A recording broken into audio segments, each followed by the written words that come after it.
മലയാള സിനിമയിലെ ജനപ്രിയ നായകന് സ്വാഗതം.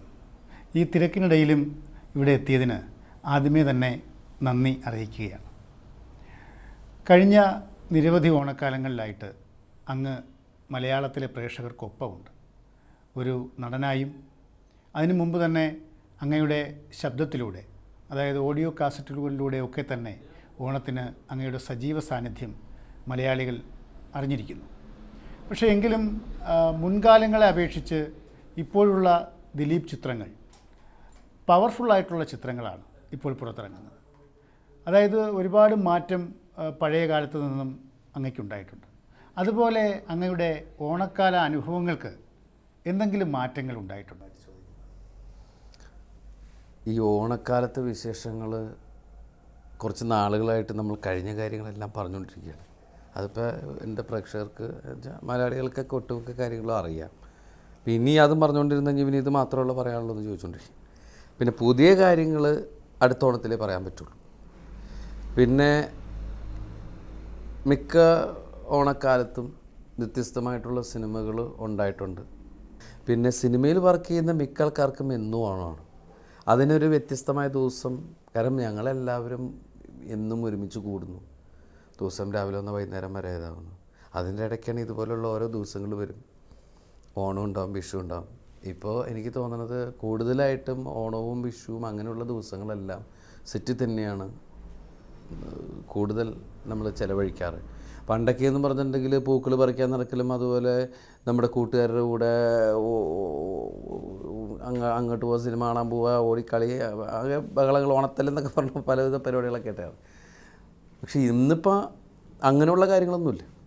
എല്ലാം സിനിമയ്ക്കുള്ളിലുള്ള ഓണമാണ് ഇപ്പോൾ നടന്നുകൊണ്ടിരിക്കുന്നത്. കാരണം ഇപ്പോൾ നമ്മൾ ഓണത്തിന് ഒരു ദിവസം വീട്ടിൽ പോകണം നേരത്തെ നമ്മൾ പറഞ്ഞു വെച്ചിട്ടുണ്ടെങ്കിലും ചിലപ്പോൾ കറങ്ങി തിരിഞ്ഞ് ക്ലൈമാക്സ് ഒക്കെ എടുക്കുന്ന ദിവസം നന്നായി വരും. അപ്പോൾ നമുക്ക് നമ്മുടെ ഓണം ഈ സിനിമയ്ക്കുള്ളിൽ തന്നെ വെച്ചിട്ടുണ്ടെങ്കിൽ നമ്മുടെ യൂണിറ്റ് അംഗങ്ങളുടെ കൂടെ തന്നെ ആയിരിക്കും മിക്കവാറും ഒരു 90% അങ്ങനെയാണ് ഈ കുറച്ച് കാലങ്ങളായിട്ട് സംഭവിച്ചുകൊണ്ടിരിക്കുന്നത്. അപ്പോൾ അതുകൊണ്ടെന്ന് വെച്ചിട്ടുണ്ടെങ്കിൽ പണ്ട് നമ്മുടെ ചെറുപ്പകാലത്തുണ്ടായിരുന്ന രീതികളിലെല്ലാം നമുക്ക് നഷ്ടമാവുന്നുണ്ട്. പക്ഷേ ഒന്ന് നഷ്ടപ്പെടുമ്പോഴാണല്ലോ നമുക്ക് മറ്റൊന്ന് നേടാൻ കഴിയുക. അപ്പോൾ അതാലോചിക്കുമ്പോൾ നമ്മൾ പിന്നെ നമ്മൾക്ക് ആവശ്യമുള്ള സമയത്ത് നമ്മുടെ സുഹൃത്തുക്കളെ കാണാൻ പോകാം, നമ്മളായിട്ട് ആ ദിവസം ഓണമായിട്ട് കാണുന്നു എന്നുള്ള രീതിയിലേക്ക്. സിനിമയിൽ സജീവ സാന്നിധ്യമാകുന്നതിന് മുമ്പ് തന്നെ മലയാളികൾക്ക്, പ്രത്യേകിച്ച് കുട്ടികൾക്കും മുതിർന്നവരുമെല്ലാം ഒരുപോലെ ഇഷ്ടപ്പെടുന്ന ഒരു ഓഡിയോ കാസറ്റ് അങ്ങ് പുറത്തിറക്കിയിരുന്നല്ലോ, ദേ മാവേലി കൊമ്പത്ത്. ഇത്രയും തിരക്കുണ്ടെങ്കിലും ഇതിനു വേണ്ടി ഒരു സമയം കണ്ടെത്തുന്നത് പ്രേക്ഷകർക്ക് നൽകുന്ന ഒരു ഓണസമ്മാനമായിട്ട് കണക്കാക്കാമല്ലേ? എന്താ പറയുക, നമുക്ക് കാണുമ്പോൾ തന്നെ ഒരു നീതിയില്ലേ അതിൽ എന്ന് തോന്നുന്ന സാധനമാണ് നമ്മൾ നോട്ട് ചെയ്ത് വയ്ക്കും. അതിപ്പോൾ ഏത് മേഖലയായാലും അതിനെ ആക്ഷേപഹാസ്യത്തിലൂടെയാണ് നമ്മൾ ചെയ്തിരുന്നത്. തുടക്കകാലത്ത് നമ്മൾ 3 കാസറ്റ് വേറെ പേരിലാണ് ചെയ്തത്. പിന്നെ അതിന് ശേഷമാണ് ദേ മാവേലി കൊമ്പത്ത് എന്ന് പറഞ്ഞിട്ട് തുടങ്ങിയത്. അപ്പം അന്ന് ഇവിടുത്തെ കാര്യങ്ങൾ തമാശയിലൂടെ ജനങ്ങളെ ധരിപ്പിക്കാനുള്ള ശ്രമമായിരുന്നു. അതിന് ഏറ്റവും നല്ല വോയിസ് ഇന്നസെൻറ്റിൻ്റെ തന്നെയാണെന്ന് തോന്നി. കാരണം ആർക്ക് ഹേർട്ട് ചെയ്യേയില്ല എന്ന ആൾക്കാർക്ക് കാര്യം മനസ്സിലാവുകയും ചെയ്യും. അത് തമാശ രൂപത്തിൽ നമ്മൾ അവതരിപ്പിച്ചാണ് ഇന്നും ആ പ്രക്രിയ നടന്നുകൊണ്ടിരിക്കുന്നത്. ഇന്നിപ്പോൾ കിട്ടുന്ന സമയത്ത് ചെയ്യുന്നത്. പക്ഷേ അതിന് വേണ്ടിയിട്ട് ഫുൾ എല്ലാ കാര്യങ്ങളും ഏറ്റെടുത്ത് ഇപ്പോൾ ചെയ്യുന്നത് നാദൃശ്യമാണ്. അന്ന് ഞാനും നാദൃശ്യമായിരുന്നു. പിന്നീടെന്ന് വെച്ചിട്ടുണ്ടെങ്കിൽ കാര്യം ഞാൻ സിനിമയിലേക്ക് മാറി ഈ കുറച്ച് കാലം ആയപ്പോൾ തുടങ്ങി ഞാൻ പറഞ്ഞു നീ ഫുൾ ഏറ്റെടുത്ത്, കാരണം ആയിരിക്കുന്ന സമയം സ്പെൻഡ് ചെയ്യാൻ എനിക്കില്ലാത്തതുകൊണ്ട് ആ പറയുന്ന സമയത്ത് ഞാൻ ചെല്ലാറുള്ളൂ.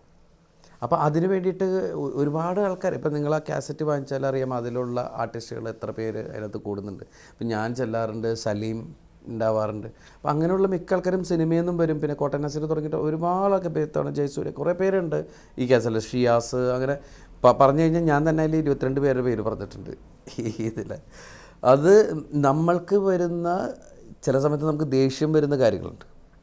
അത് കാരണം കേൾക്കുമ്പോൾ നമുക്ക് എന്തൊരു വിഷയം, ഇന്നത്തെ നാട്ടിൽ നടക്കുന്ന അനീതികൾ, അതിന് നമ്മുടേതായ രീതിയിൽ ഹാസ്യരൂപേണ നമ്മൾ അതിനെതിരെ പ്രതികരിക്കണം.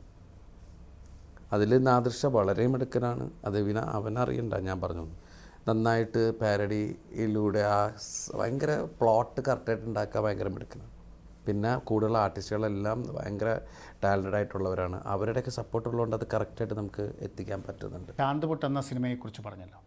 ഈ ചാന്ത് പൊട്ട് പോലെ തന്നെ നിരവധി കഥാപാത്രങ്ങൾ, അതായത് പരീക്ഷണത്തിന് വിധേയമായിട്ടുള്ള കഥാപാത്രങ്ങൾ മലയാള സിനിമയ്ക്ക് അങ്ങ് നൽകിയിട്ടുണ്ട്. കുഞ്ഞിക്കൂനൻ, കഥാവശേഷൻ, അതുപോലെ. അപ്പോൾ ഇങ്ങനെ വ്യത്യസ്തമായിട്ട് മീശമാധവൻ, ഇങ്ങനെ വ്യത്യസ്തമായിട്ട് ഈ കഥാപാത്രങ്ങളെക്കുറിച്ച് ചിന്തിക്കുവാനുണ്ടായ കാരണം എന്താണ്? നമ്മൾ തുടങ്ങിയ കാലം മുതലെടുത്ത് നോക്കിക്കഴിഞ്ഞാൽ എനിക്കിപ്പോൾ കൊച്ചു കൊച്ചു വേഷങ്ങൾ ചെയ്താൽ നമ്മൾ വന്നത് നമുക്ക് ഭയങ്കര വലിയ റൈറ്റേഴ്സിൻ്റെ ഒരു സപ്പോർട്ടൊന്നും ആ സമയത്ത് എന്നുവെച്ചാൽ മറ്റു നമ്മുടെ സീനിയേഴ്സിന് കിട്ടിയിരിക്കുന്ന ഭാഗ്യമൊന്നും ശരിക്കും പറഞ്ഞാൽ നമുക്ക് കിട്ടിയിട്ടില്ല.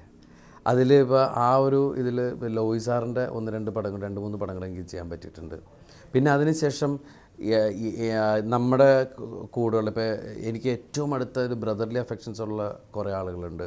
എനിക്ക് വളരെ അടുത്ത റൈറ്റേഴ്സാണ് റാഫി മെക്കാട്ടിൻ, സിബി, ബെന്നി പി നായരമ്പലം, പിന്നെ പള്ളാശ്ശേരി, VCS അങ്ങനെ കുറച്ച് റൈറ്റേഴ്സിൻ്റെ ഒരു സപ്പോർട്ട്. അതിൽ ഏറ്റവും മെഗാ ഹിറ്റുകൾ എടുത്തു കഴിഞ്ഞിട്ടുണ്ടെങ്കിൽ ഇപ്പോൾ ബെന്നി പി നായരമ്പലം ആണ് എനിക്ക് ഏറ്റവും വെറൈറ്റി ആയിട്ടുള്ള വേഷങ്ങൾ തന്നിട്ടുള്ള സംഭവം. അതുപോലെ തന്നെ റാഫി മെക്കാട്ടിൻ്റെ പടത്തിലൂടെയാണ് ഞാൻ ഭയങ്കര പഞ്ചാബി ഹസാലും തെങ്കാശി പട്നായിലൊക്കെ എടുത്ത് നോക്കിക്കഴിഞ്ഞാൽ ഏത് പടം ഹ്യൂമറിൻ്റെ ഒരു ഇതുണ്ട്, പാണ്ഡിപ്പടം, അങ്ങനെയുള്ള പടങ്ങളൊക്കെ എടുത്ത് നോക്കിയാലും അതിൻ്റേത് തന്നെ. പിന്നെ ഡിഫറെൻറ്റ് വേഷങ്ങളുടെ കഥാപാത്രങ്ങളെ സൃഷ്ടിച്ചിട്ടുള്ള ആളുകളാണ് സിബി ഉദയൻ, പിന്നെ പള്ളാശ്ശേരി. അപ്പോൾ പള്ളേട്ടനായിട്ടും അങ്ങനെയുള്ള സിനിമകൾ ഡിഫറെൻ്റ് ആയിട്ടുള്ള മീൻസ് വളരെ ഹോമിലായിട്ടുള്ള പടങ്ങൾ ചെയ്തു. VCSൻ്റെ കൂടെ വന്നിട്ട കാലത്ത് കുറച്ച് തമാശ പടങ്ങളൊക്കെ ചെയ്തു. അപ്പോൾ തുടക്കക്കാലത്ത് നമ്മൾ എന്ത് ചെയ്താലും അത് ഇന്നാൾ ചെയ്തത്, അത് എന്നാൾ ചെയ്തതെന്ന് പറഞ്ഞപ്പോഴാണ് നമുക്ക് ഭയങ്കര വിഷമം. നമ്മൾ എന്ത് ചെയ്താലും അക്സെപ്റ്റ് ചെയ്യുന്നില്ല എന്ന് പറയുന്ന ഒരു വിഷമം ഏതൊരു കലാകാരനും ഉണ്ടാകുന്ന കാര്യമാണ്. അപ്പോൾ നമ്മൾ ആലോചിക്കും ഈ കഥാപാത്രം കണ്ടു കഴിഞ്ഞാൽ അത് ഇയാൾക്കേ ചെയ്യാൻ പറ്റുള്ളൂ, അങ്ങനെയുള്ള എന്ത് വേഷമുണ്ട് എന്നുള്ള അന്വേഷണമാണ് ഇങ്ങനെയൊക്കെ പോകുന്നത്. ഇത്രേ ഉള്ളൂ. കമൽ സാറിൻ്റെ അസോസിയേറ്റ് ആയിരുന്നു ആദ്യം, പിന്നീടൊരു നടനായി മാറി. അങ്ങ് എങ്ങനെയാണ് ഈ നടനെ അങ്ങ് തിരിച്ചറിഞ്ഞത്? ഞാൻ അഭിനയിക്കാനുള്ള ആഗ്രഹമായിട്ട് വന്ന ആളാണ്. അതിന് അഭിനയിക്കാൻ ചാൻസ് ഇട്ടുണ്ടായപ്പോഴാണ് ഞാൻ മറ്റേ സ്ഥലത്ത് നിന്ന് അസിസ്റ്റൻറ്റ് ഡയറക്ടറായത്. അത് കഴിഞ്ഞ് കുറച്ച് നാളുകൾക്ക് കഴിഞ്ഞപ്പോൾ എനിക്ക് മനസ്സിലായി അഭിനയം എന്ന് പറയുന്നൊരു സാധനം എന്നിലേക്ക് വരാൻ സാധ്യതയില്ല. അപ്പോൾ ആ ചിന്തകൾ അങ്ങനെ എല്ലാം ഇട്ടൊരു തുണിയിലിട്ട് കെട്ടിമുക്കി പൂട്ടി അവിടെ മാറ്റി വെച്ചിട്ട് ഡയറക്ഷൻ തന്നെ മതിയപ്പാ എന്ന് പറഞ്ഞാൽ അതിൽ ഇറങ്ങുന്ന സമയത്താണ് അഭിനയം തുടങ്ങി. ഞാൻ ആ തുണിക്കെട്ട് കേട്ട് അങ്ങോട്ട് കയറി അഭിനയത്തിലേക്ക്. അത്രയുള്ളൂ. മലയാളത്തിലെ തിരക്കുള്ള ഒരു സംവിധായകൻ്റെ അസോസിയേറ്റായിട്ട് അങ്ങ് പ്രവർത്തിച്ചു. പിന്നീട് ഇന്ന് തിരക്കുള്ള ഒരു നടനായി മാറിയിരിക്കുകയാണ്. ശരിക്കു പറഞ്ഞാൽ സ്വപ്രയത്നത്തിലൂടെയാണ് അങ്ങ് ഈ ഔന്നത്യങ്ങൾ ഓരോന്നും കീഴടക്കിയത് എന്ന് പറയാം. ഇന്ന് തിരിഞ്ഞു നോക്കുമ്പോൾ അങ്ങക്ക് എന്താണ് തോന്നുന്നത്? തിരിഞ്ഞു നോക്കുമെന്ന് വെച്ചിട്ടുണ്ടെങ്കിൽ ഭയങ്കര വലിയ ഭാഗ്യമാണ്, ഭയങ്കര ദൈവാധീനം.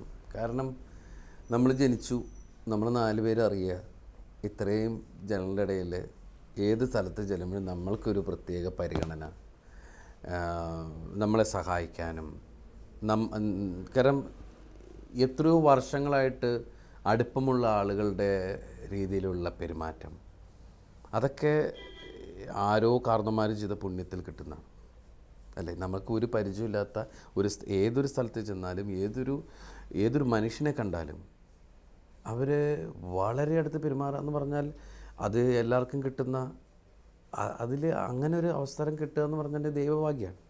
പിന്നെ ഒരു നടനാന്ന് പറഞ്ഞാൽ ജീവിത രീതിയിൽ തന്നെ, കാരണം ഒരുപാട് കഷ്ടപ്പാടുകളും ബുദ്ധിമുട്ടുകളും ഒക്കെ അനുഭവിച്ച് വന്ന സ്ഥലത്തുനിന്ന് ദൈവമായിട്ടാണ് ഇങ്ങനൊരു സ്ഥലത്തേക്ക് കൊണ്ടുവന്നപ്പോൾ നമ്മൾക്ക് ഇല്ലെങ്കിലും നമ്മൾ ഇപ്പോൾ സ്ട്രെയിൻ ചെയ്യുന്നുണ്ട് ഇല്ലെന്നല്ല, ഇപ്പം നമുക്ക് ജനങ്ങളോടൊരു ഉത്തരവാദിത്വവും കാര്യങ്ങളുണ്ട്.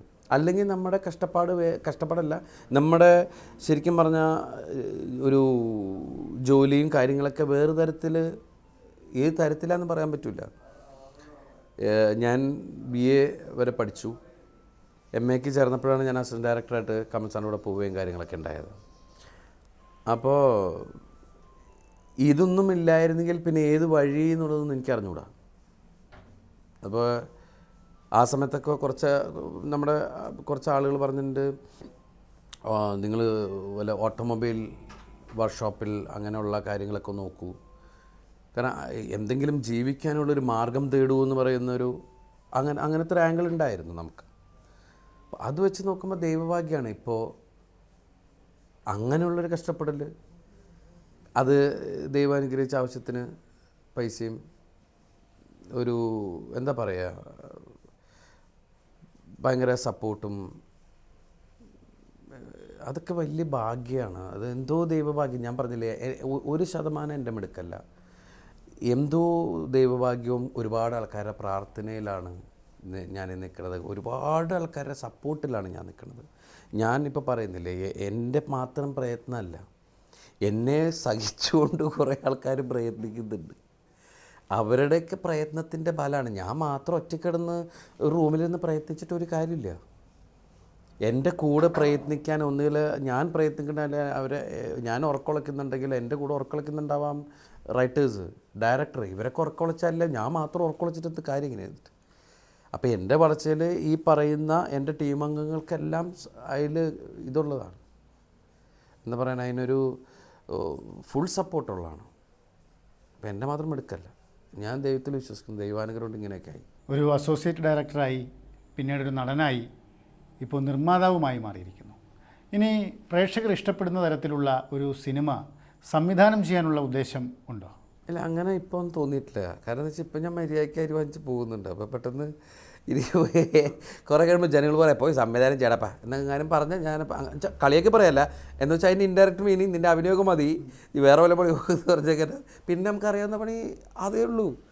എനിക്ക് സിനിമയുടെ കാര്യം മാത്രമേ അറിയുള്ളൂ. എനിക്ക് വേറെ ജോലി, വലിയ ജോലി എന്ന് പറഞ്ഞാൽ എല്ലാ ജോലികളും നമ്മൾ കൈകാര്യം ചെയ്തിട്ടുണ്ട്.